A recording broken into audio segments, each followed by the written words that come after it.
আসসালামু আলাইকুম। মেজর মুজাফফর গ্রেপ্তার হয়েছেন। শহীদ প্রেসিডেন্ট জিয়াউর রহমান হত্যাকাণ্ডের একমাত্র সাক্ষী, একমাত্র অভিযুক্ত ব্যক্তি যিনি জীবিত আছেন, তিনি শেষ ব্যক্তি মুজাফফর। তাই গ্রেপ্তার করা হয়েছে। আমরা বিশ্বাস করি এটার সুষ্ঠু তদন্ত এবং বাংলাদেশের মানুষ যে ইতিহাস এতদিন ধরে জানেন না সেই ইতিহাস জানতে পারবে। তবে কিছু আশঙ্কাও আছে। প্রথম কথা হচ্ছে, মেজর মুজাফফর বনানী ডিওএইচএস এর ভেতরে তিনি এতদিন ধরে ছিলেন। গত 2 বছর অন্তত শেখ হাসিনা তো নাই। এই যে 2 বছর, এই 2 বছরেও বাংলাদেশে গোয়েন্দা সংস্থা ছিল। তাহলে গেল 2 বছর সেই গোয়েন্দা সংস্থার প্রধান যারা ছিলেন তারা কি করেছেন? তারা কেন তাকে ধরেন নাই? তার যেই বাসার যে লোকেশন, যেখান থেকে ধরা হয়েছে তাকে, সেখান থেকে তারেক রহমান যে বাসায় গুলশানে ছিলেন, খুব বেশি দূরত্ব না, এত কাছাকাছি তার বাবার হত্যাকারী তার পাশে ছিল। কিভাবে ছিল? এই প্রশ্নের উত্তর খুঁজে বের করা দরকার। আমরা এটার জন্য সেনাপ্রধান যিনি আছেন, যেহেতু বিষয়টা ডিওএইচএস এর ভিতরে, এটার জন্য সেনাপ্রধানকে জিজ্ঞাসাবাদ করা দরকার। সেনাপ্রধান আজকে দাঁড়িয়ে রেখেছে কয়টা, এই জন্য বাংলাদেশের মানুষ সব ভুলে গিয়েছেন। এবার ভুলে গেলে কপালে বিপদ আছে আবারও।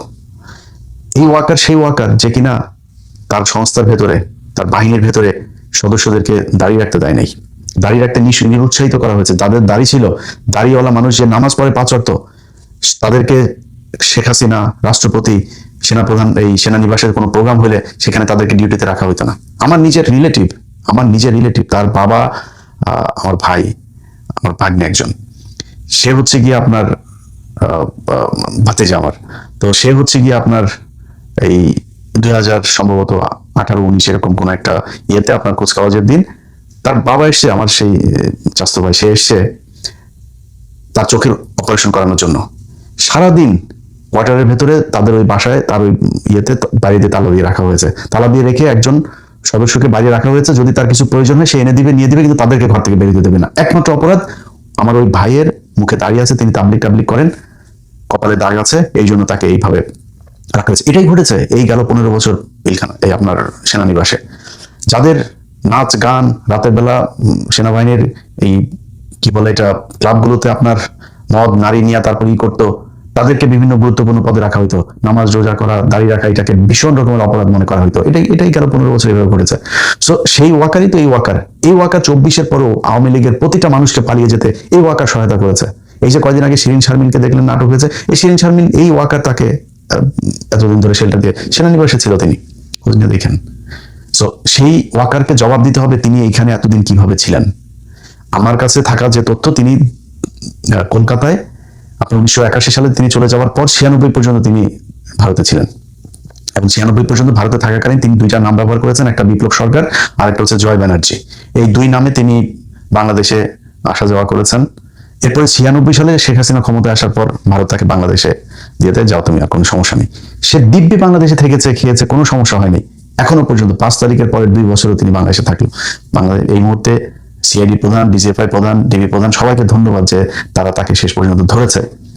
এখন তার বিচার, এই বিচারটা আমি মনে করি না এত সহজ হবে করাটা। কারণ হচ্ছে তিনি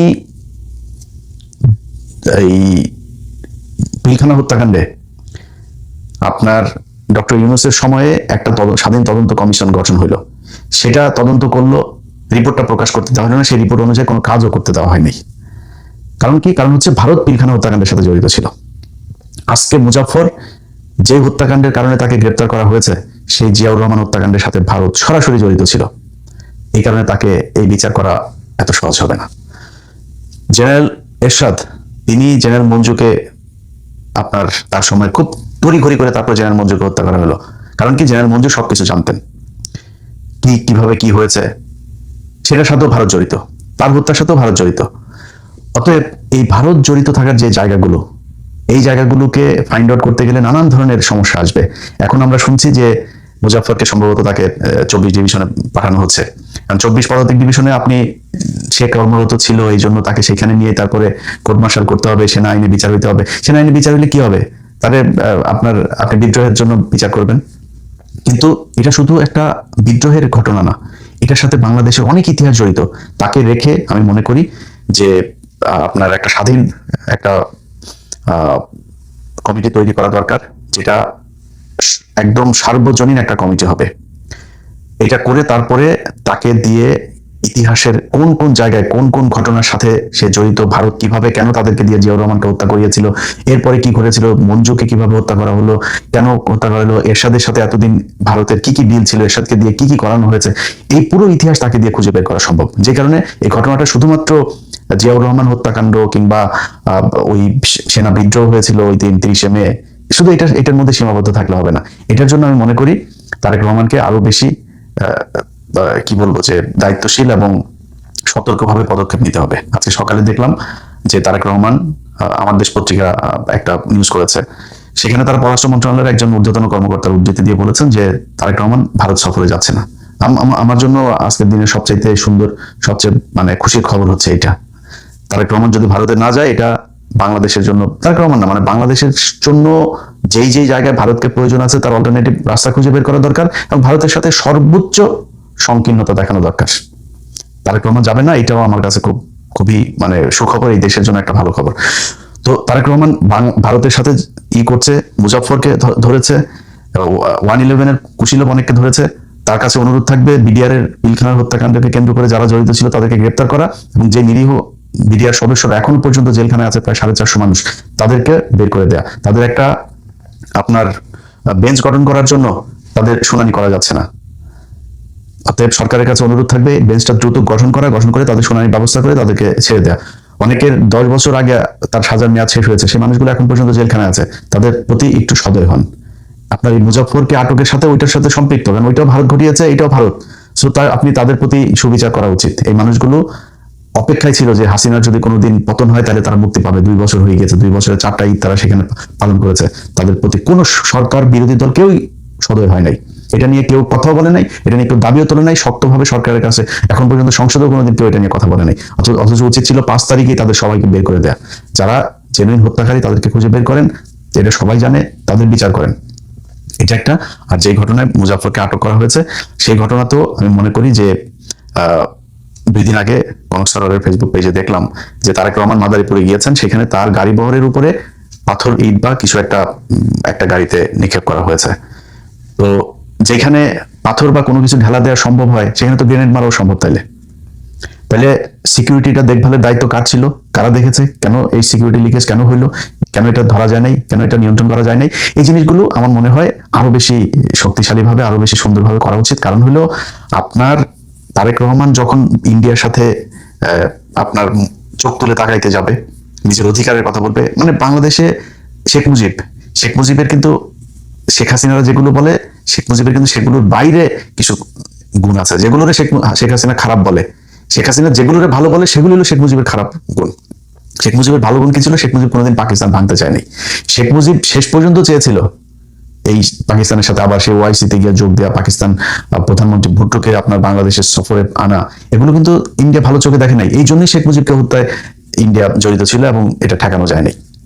সো ভারত সবসময় তার বিরুদ্ধে যেই চোখ তুলে তাকাবে তাকে তারা হত্যার চেষ্টা করবে। তো তারেক রহমানকে এরকম কোনো কিছু করলে আমি অবাক হব না, কারণ এখন আমরা বললে আবার অনেকে মনে করতে পারে যে জন্য কিছু বলি না যে হ্যাঁ এখন তারেক রহমানের জন্য এত পীড়িত হয়েছেন। ভাই তারেক রহমানের আমি যদি আমার জিজ্ঞেস করেন গত এই 2 বছর বহুবার বলেছে যে তারেক রহমানের কিছু জিনিস আছে, তিনার এই গত 5-7 বছরে তার ব্যাপারে যতটুকু জেনেছি তিনার কিছু ভালো পরিকল্পনা আছে। এটা আমার ভিডিও বোধহয় যারা 2 বছর দেখেছেন এখনো আছে আমার চ্যানেলে, সেগুলো দেখে নিন, বলেছি আগেও। কিন্তু তার আশপাশের কিছু লোকজন এখন ওই যে জাহেদ মায়েদ এগুলোর এই করা হয়েছে, তো এগুলো আমার কাছে ভালো লাগে না। এবং নির্বাচনের আগে তারা যেভাবে কথা বলেছে সেগুলোর বিরুদ্ধে আমি সরাসরি জামাতের পক্ষে অবস্থান নিয়েছি। তাদের কারণে এটা আমার সমস্যা নেই, তাদের সমস্যা, তাদের আমাকে জানানো উচিত যে আমরা এই কারণে করেছি। আমি তাদের কাছে আমার এত মাপ চাওয়ার কিছু নেই, তাদের তেল মারার কিছু নেই। তারপরেও তারেক রহমান এখন প্রধানমন্ত্রী এবং এই নির্বাচনের পরে যে পদক্ষেপগুলো নিচ্ছে এই পদক্ষেপগুলোর কারণে তারেক রহমানকে আমি সাপোর্ট করি এবং আমি চাই তারেক রহমান সারা জীবন ক্ষমতায় থাকবে, আমার কোনো সমস্যা নাই। এখন এই মুহূর্তে যদি তারেক রহমান মনে করেন জামাত ইসলাম তারা এত ছাড় দিচ্ছে কেন? তারা ছাড় দিচ্ছে কারণ তারা জানে যে এই মুহূর্তে যদি নাকি আমরা বিএনপিকে আওয়ামী লীগের সাথে মিশতে দেই তাহলে এই দেশটা আবার সেই ইন্ডিয়ার পেটে যাবে। সো তার চেয়ে বেটার আমরা বিরোধী দল থাকি, তারেক রহমান ক্ষমতায় থাকুক। এই জন্য তারা ছাড় দিচ্ছে। অনেক কিছুতেই বিরোধী দলের যেই রিয়েক্ট করা দরকার যেভাবে তারা সেটা করে না। আমার যেটা সেটা হচ্ছে যে তারেক রহমান এই মুহূর্তে যদি তার কোনো একটা ক্ষতি হয় সেই ক্ষেত্রে দেশের ভিতরে কিন্তু বিশাল একটা বিশৃঙ্খলা তৈরি হবে এবং সেই বিশৃঙ্খলা আসলে ঠেকিয়ে রাখা সম্ভব হবে কিনা আমি জানি না। এখন তো সবাই বিএনপি হয়ে গিয়েছে, পুলিশের ভেতরে সবাই বিএনপি, আর্মির ভেতরে ওয়াকার নিজেও এখন বিএনপি, রাষ্ট্রপতি গতকালকে কি বলেছে দেখেন, শেখ হাসিনার এই দমন পীড়ন নির্যাতনের বহিঃপ্রকাশ আপনার জুলাই বিপ্লব। রাষ্ট্রপতি এখন এই কথা বলে, এই বদমাইশের বাচ্চা। সবাই এখন বিএনপি, খালি আমরা হইলাম খেয়া বিএনপি বিরোধী হয়েছে। যাই হোক, তো এই রাতারাতি কিন্তু পরিস্থিতি চেঞ্জ হয়ে যাবে। তারেক রহমানের যদি কিছু একটা হয়, সেখান থেকে দেশকে, এবং এইবার যদি ইন্ডিয়া আপনার কোনোভাবে নিয়ন্ত্রণ নিতে পারে, সেই নিয়ন্ত্রণ কিন্তু আপনার 2-4 কোটি মানুষের মেরে হলেও তারা সেখানে সেই নিয়ন্ত্রণ ধরে রাখবে। এই কারণে আমরা মনে করি তারেক রহমান এই বিচারগুলো করতে যাচ্ছে, আমরা এটার সমর্থন জানাই, সাধুবাদ জানাই। আমাদের পক্ষ থেকে কিছু করণীয় থাকলে সেটা করতেও চাই, কোনো সব দিক থেকে সমর্থন দিতে চাই, কিন্তু করতে হইলে শক্তভাবে, মাজার কোমর শক্ত করে তারপরে করতে হবে।